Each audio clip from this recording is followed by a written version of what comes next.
Hello guys, আমরা এখন যাচ্ছি খাবারের উদ্দেশ্যে। দেখি কোনো বাংলাদেশি কোনো হোটেল পাই কিনা। স্পেশালি চলে আসলাম বাংলাদেশি হোটেলে। তো আসছে তো শেষ পর্যায়ে, তো খাবার দাবার তেমন কিছু নেই, সব কিছু শেষ হয়ে গেছে। অল্প কিছু আছে, সেটাই আমরা সবাই মিলে খাচ্ছি।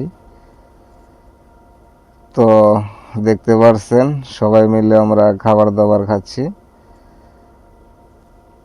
তো আসলে খাবার দাবার অনেক কিছুই শেষ হয়ে গেছে, অল্প কিছু ছিল, সেটাই খেয়ে পেটটা ঠান্ডা করতেছি।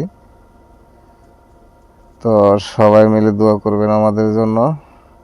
খাবার দাবার শেষে একটু হাঁটাহুটা করে তারপরে চলে যাব আমাদের কর্মস্থলে।